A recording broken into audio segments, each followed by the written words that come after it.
કેન્દ્ર સરકારના સામાજિક ન્યાય અને અધિકારિતા મંત્રી રામદાસ આઠવલે આજે વડોદરાની મુલાકાતે આવ્યા હતા. Ramdas Athawale Republican Party of ઇન્ડિયાના રાષ્ટ્રીય પ્રમુખ છે અને કેન્દ્ર સરકારના રાજ્ય કક્ષાના સામાજિક ન્યાય અને અધિકારિતા મંત્રી છે.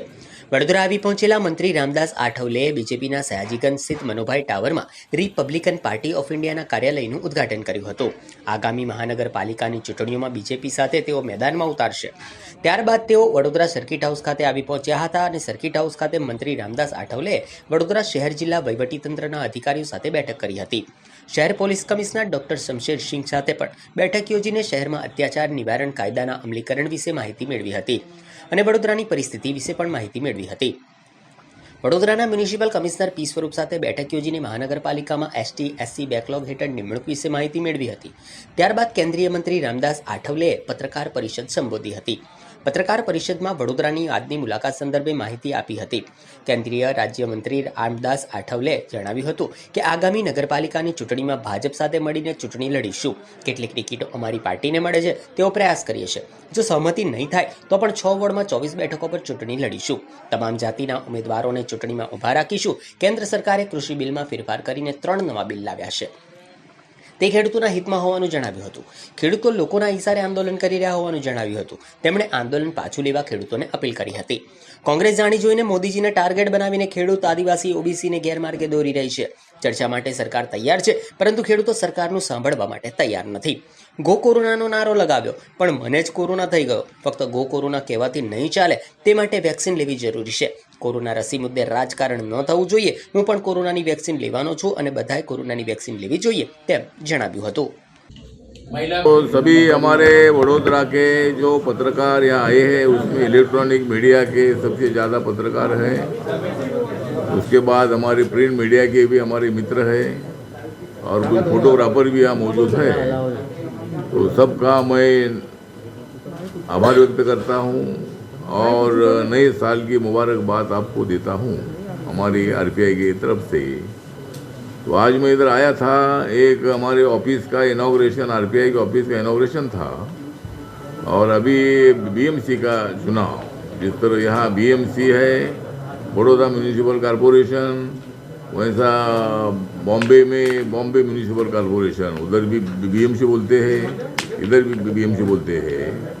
तो इसी तरह ये यहाँ बीएमसी के चुनाव में रिपब्लिकन पार्टी ऑफ इंडिया के तरफ से हमारी कोशिश है कि बीजेपी के साथ हमारा अलायंस हो और कुछ सीटें आरपीआई को मिलनी चाहिए. उसी तरह हमारे राजेश गोयल जी यहाँ के अध्यक्ष हैं, शैलेश शुक्ल जी जो हमारे पार्टी के उपाध्यक्ष हैं, और आज उन्होंने जो हमको जगह दी है शैलेश शुक्ल जी ने, उधर आरपीआई के ऑफिस का इनॉग्रेशन हुआ है और वहाँ से रिपब्लिकन पार्टी के कैंडिडेट का प्रचार होगा. जो उद्घाटन मैंने किया है वो मेन ऑफिस के रूप में वो जगह से काम होगा.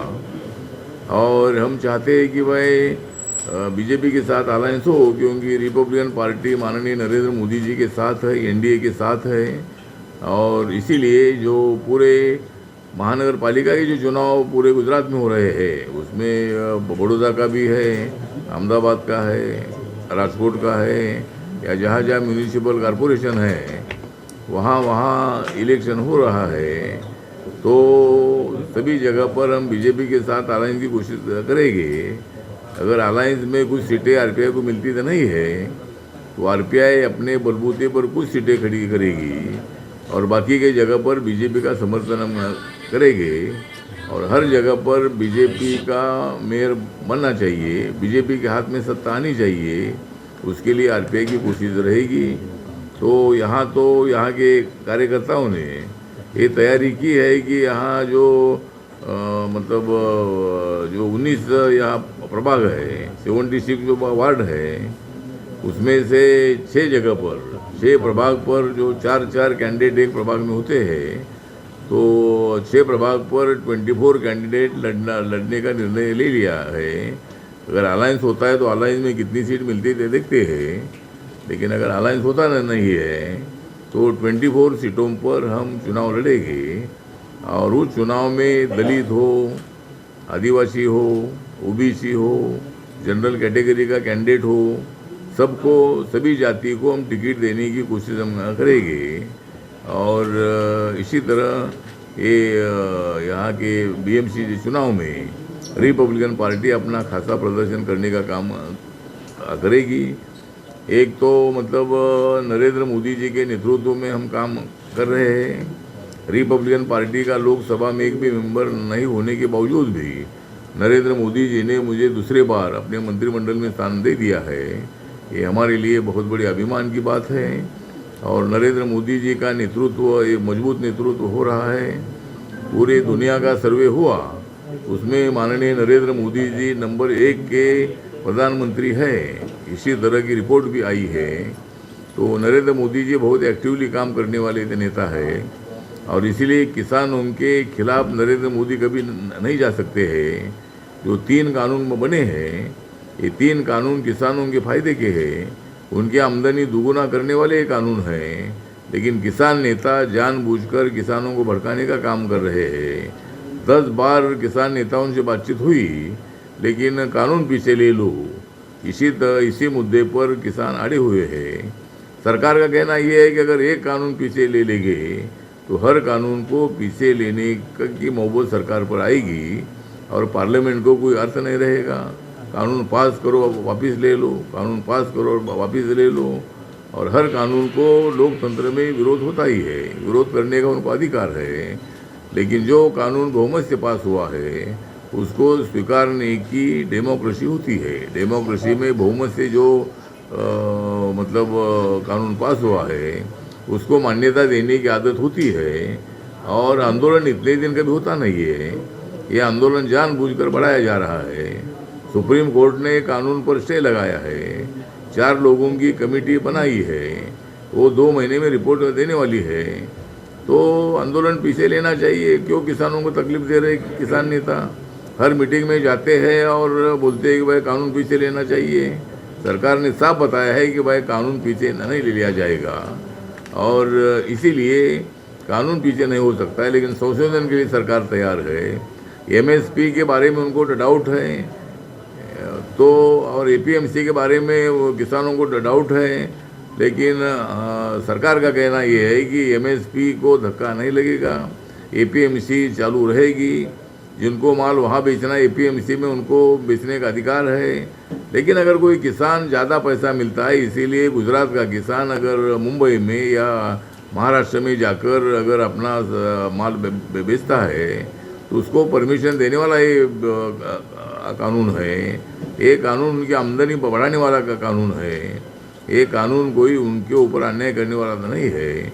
जमीन का सौदा जानबूझकर या फोर्सफुली कॉन्ट्रैक्टर करेंगे ऐसा उनको शंका है। लेकिन ज़मीन पर बिल्कुल कोई कब्जा तो नहीं कर सकते हैं। जो कॉन्ट्रैक्ट होगा वो फसल पर होगा, वो कॉन्ट्रैक्ट ज़मीन का कोई संबंध उसमें तो नहीं है। कोई ज़मीन पर कब्जा करने का काम करेगा तो उनको जुर्माना करने का भी प्रावधान कानून में है। तो इसलिए कोई भी कॉन्ट्रैक्टर तुम्हारे ज़मीन को हाथ नहीं लगा सकता है, और अगर हाथ लगाएगा तो उनको जेल में डालने का काम सरकार करेगी। तो इसलिए जो उनको शंकाएं दूर करने के लिए सरकार हम तैयार है। और इसी तरह जिस तरह मेरे पास आंकड़े हैं कि 2013-14 में किसानों का जो बजट था, ये बजट 21,933 करोड़ का था जब यूपीए सरकार थी। लेकिन 2021 में उसका 6 गुना बढ़कर 1,34,399 करोड़ का बजट जो है, ये बजट केंद्र सरकार ने दिया है, 6 गुना बढ़ा है। और किसान योजना के माध्यम से 10.59 करोड़ किसान परिवारों को 95,969 करोड़ रुपए का भुगतान किया गया है। 2013-14 की तुलना में 2.5 गुना राशि में एमएसपी मूल्य पर क्रय किया है। और प्रधानमंत्री कृषि योजना के माध्यम से वर्ष 2015-16 में योजना के प्रारंभ के बाद 50.1 लाख हेक्टर क्षेत्र को सूक्ष्म सिंचाई योजना में कवर किया गया है। इसके अलावा प्रधानमंत्री फसल बीमा योजना से 6.6 करोड़ किसानों को लाभ पहुंचाते हुए 87 करोड़ रुपए से अधिक के दावों का भुगतान किया है। इसी प्रकार संस्थागत कृषि ऋण वर्ष 2019-20 में 13.92 लाख करोड़ हो गया है, जो कि वर्ष 13-14 में 6.62 लाख रुपए अधिक है। इसके अतिरिक्त 2 चरणों में 22.57 करोड़ किसानों को मुद्रा स्वास्थ्य कार्ड वितरित किए गए हैं और ई नाम प्लेटफॉर्म में 1000 बाजारों को समन्वित किया गया है। तो इसी तरह मतलब किसानों के लिए जिस मोदी जी किसानों के कारण अगर दूसरे बार प्रधानमंत्री पद पर आए हैं, वो मोदी सरकार क्योंकि किसानों के खिलाफ भी लाएगी, लेकिन जानबूझकर किसानों को भड़काया जा रहा है। और सुप्रीम कोर्ट के जजमेंट के बाद आंदोलन खत्म करने की आवश्यकता थी। हम भी आंदोलन करते करते मंत्री पद तक पहुँचे हैं, हमने भी आंदोलन किए हैं, लेकिन हमने सरकार को सहयोग करने का भी काम किया है। बहुत बार 2 पैर पीछे आकर हमने भी मतलब कुछ बातें सरकार की तो सुनी है, कुछ बातें सरकार ने हमारी तो सुनी है। तो पूरा कानून पीछे ले लो, इस मुद्दे पर अड़ना ये लोकतंत्र को धोखा देने की बात है, किसानों को फंसाने की बात है। और किसान नेता मतलब जो इतने लोग मर गए उसमें जो उधर आंदोलन में आने के बाद, उसके लिए किसान नेता जो जिम्मेदार है। इतने ठंडी में उनको वहाँ लाने की आवश्यकता नहीं थी। आंदोलन करने का आपको अधिकार था, जगह जगह पर आंदोलन कर सकते थे, लेकिन इतने दिन का आंदोलन कभी नहीं हुआ है, कानून पीछे लेने वाला आंदोलन कभी नहीं हुआ है। इसीलिए किसानों को हमारा नम्र निवेदन है कि किसान नेताओं का ना सुनकर आप अपने घर वापस जाइए। अभी सुप्रीम कोर्ट का जजमेंट जो है, ये फाइनल जजमेंट आएगा और उसमें ज़रूर कोई ना कोई तो रास्ता तो निकलेगा। इसीलिए ये आंदोलन खत्म होना चाहिए, ऐसा मुझे लगता है। तो इसी तरह मुझे लगता है कि अभी जो मेरा मंत्रालय है, मेरे मंत्रालय का इस साल का बजट 85,000 करोड़ का था। अभी 1 फरवरी को बजट आएगा और उसमें और भी बढ़ोतरी होगी। दिव्यांगजनों का बजट 9,500 करोड़ का है। मेरे मंत्रालय का बजट 11,000 करोड़ का है, लेकिन जो शेड्यूल कास्ट प्लान होता है उसका बजट 85,000 करोड़ का है। तो इसी तरह वो भी काम हम कर रहे हैं। और 4 करोड़ स्टूडेंट को, छात्रों को जो शिष्यवृत्ति स्कॉलरशिप है, ये स्कॉलरशिप कम से कम 59,000 करोड़ का 5 साल का बजट हमने बनाया है। उसमें कम से कम 35,500 करोड़ से ज़्यादा पैसा भारत सरकार देगी। हर साल में 7,000 से ज़्यादा करोड़ रुपया स्कॉलरशिप के लिए हम देगी।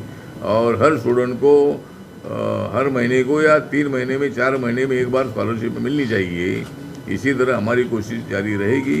तो मुझे लगता है कि यहाँ जो कांग्रेस पार्टी है, राहुल गांधी जी है, ये जानबूझकर नरेंद्र मोदी जी पर हमेशा टीका टिप्पणी करते रहते हैं, लेकिन उसका फ़ायदा कांग्रेस को बिल्कुल होता नहीं है। और माननीय नरेंद्र मोदी जी का नेतृत्व और भी ज़्यादा बढ़ता जा रहा है। तो इसीलिए मुझे लगता है कि किसान हो, मजदूर हो, दलित हो, आदिवासी हो, ओबीसी हो, सवर्ण समाज के लोग हो, नरेंद्र मोदी सरकार ने 10% आरक्षण जो है ये economically backward, economically weaker section जो है उसमें ब्राह्मण है, क्षत्रिय है, ऐसे राजपूत है, ठाकुर है, ऐसे लोगों को, पटेल है, ऐसे लोगों को, उस समाज में जो इकोनॉमिकल बैकवर्ड क्लास की फैमिली है, उस फैमिली के बच्चों को शिक्षा में, नौकरी में 10% आरक्षण देने का निर्णय ऑलरेडी सरकार ने ले लिया है। दूसरा, हमारे मंत्रालय के पास जो ओबीसी डिपार्टमेंट है, उस ओबीसी डिपार्टमेंट में ओबीसी को मिलने वाली 27% जो रिजर्वेशन पॉलिसी है, तो उसमें कैटेगराइजेशन करने के बारे में भी हमारा मंत्रालय विचार कर रहा है। जो डीएनटी समाज के लोग हैं, भटकी मुक्त जो लोग हैं, गुमानदो लोग हैं, उनकी मांग है कि भाई हमको अलग आरक्षण मिलना चाहिए। उस पर हमारा मंत्रालय सोच रहा है। एक कमेटी हमने अपॉइंट की है, उस पर स्टडी हो रहा है और बहुत ही जल्दी इसके संबंध में निर्णय होगा। और इसमें कैटेगराइजेशन कर सकते हैं कि तो नहीं कर सकते हैं, इसका रिपोर्ट बहुत जल्दी आएगा। और अगर कैटेगराइजेशन होता है, गुमानदो कम्युनिटी को अलग रिजर्वेशन मिलता है, तो उस समाज को अच्छा मदद हो सकता है। और उसमें अब जो भी रिक्रूटमेंट होती है ज़्यादातर कॉन्ट्रैक्ट से होती है, और उस कॉन्ट्रैक्ट में ओबीसी और इसकी जो रिजर्व सीट है वो सब खत्म हो गई है, तो इसके बारे में आप क्या कहोगे? उसके बारे में ऐसा ये है कि भाई जहाँ कॉन्ट्रैक्ट सिस्टम होती है वहाँ तो रिजर्वेशन होता नहीं है, लेकिन कॉन्ट्रैक्ट में रिजर्व कैटेगरी के लोग सब होते हैं। मतलब अभी जिस तरह मैंने म्यूनसिपाल्टी का यहाँ अपने कमिश्नर आए थे और SC/ST के बैकलॉग के संबंध में उसके साथ चर्चा की, उन्होंने बताया कि भाई यहाँ मतलब क्लास 1 में 14 जगह है, उसमें 2 जगह SC/ST की उसमें है। क्लास 2 में 162 सीटें टोटल है, उसमें 8 SC की है और 24 ST की है, कोई बैकलॉग नहीं है। क्लास 2 में 1225 टोटल जगह है, उसमें 69 SC की है, 94, लेकिन 69 SC की भरनी चाहिए, लेकिन 94 भर दी है, ज़्यादा ही भर दी है। ST की 162 चाहिए, लेकिन 213 भर दिए है, तो बैकलॉग से ऊपर जाकर मतलब उनकी सीटें भरी है। और क्लास 4 में 373 सीटें हैं, उसमें 23 चाहिए, लेकिन 49 भर दी है SC की। ST की 49 चाहिए, वो 24 भरी है, लेकिन यहाँ कुछ लोग मिलते ना, ऐसा कमिश्नर का कहना है।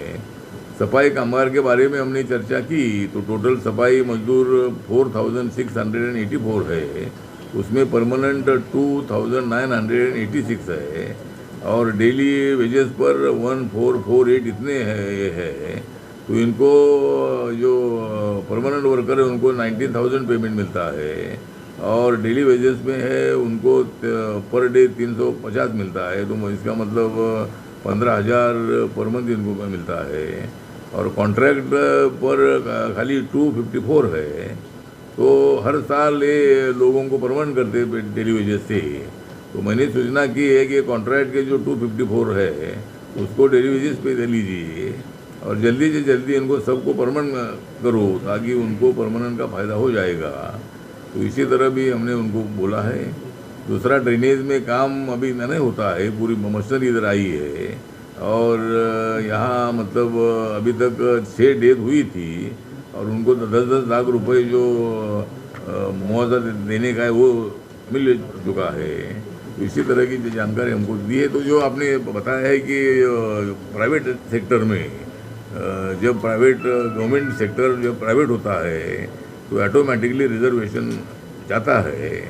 तो हमारी पार्टी की तरफ से मांग है कि भाई प्राइवेट सेक्टर में भी आरक्षण मिलना चाहिए। जब अटल जी प्राइम मिनिस्टर थे तब एक मीटिंग भी हुई थी और उसके लिए एक कमेटी भी बनाई थी, तो प्राइवेट सेक्टर में भी रिजर्वेशन रखा जाए, इसके लिए कानून बनने की आवश्यकता है। तो मेरी पार्टी की तरफ, मैं सरकार में हूँ लेकिन मेरी पार्टी की तरफ से मांग है कि प्राइवेट सेक्टर में शेड्यूल कास्ट के लिए, शेड्यूल ट्राइब के लिए, OBC के लिए आरक्षण होना चाहिए, ऐसा मुझे लगता है। ओके, उस पर जो महाराष्ट्र सरकार है वो कार्रवाई करने का मन बना रही है, आपका क्या कहना है? नहीं, मुझे लगता है कि जो अर्नब गोस्वामी का जो अभी ट्वीट पर जो आ रहा है तो ये अच्छी बात नहीं है। मतलब एक तो सर्जिकल स्ट्राइक था, वो खाली प्रधानमंत्री जी को मालूम था और जो करने वाले एयरफोर्स के लोग उनको भी मालूम था। तो ऐसा अर्नब गोस्वामी बोल रहे कि भाई ये ऐसा होने वाला है, तो अंदाजन वो शायद बोल रहा होगा, लेकिन अगर उनको ऐसी जानकारी मिली होगी तो अच्छी बात नहीं है। लेकिन सरकार, अब महाराष्ट्र सरकार उन पर कार्रवाई कराने का मन बना नहीं, महाराष्ट्र सरकार को कार्रवाई करने का अधिकार नहीं है। अगर कार्रवाई करनी है तो केंद्र सरकार ने करनी चाहिए, लेकिन अगर कार्रवाई मतलब इसकी इंक्वायरी हो, जिसमें क्यों उन्होंने ऐसे उसको कैसा जानकारी मिली, हमारी सिक्योरिटी इतनी स्ट्रांग है तो किसको जानकारी मिलने का विषय नहीं है। बाद में सबको मालूम हुआ, लेकिन उसके पहले किसी को इसकी जानकारी मिलना अच्छी बात नहीं है। और अर्नब गोस्वामी एक पत्रकार है, उनको जानकारी क्या कैसे में मिलेगी, और कैसी में मिल गई, तो इसकी जांच होनी चाहिए और उसके ऊपर अर्नब गोस्वामी पर कार्रवाई होनी चाहिए। उन्होंने इसी तरह का संभाषण करना अच्छी बात नहीं है, और इसीलिए जो संभाषण जो वीडियो पर जो आया है तो ये सीरियस बात है, अब इसकी जांच होनी चाहिए।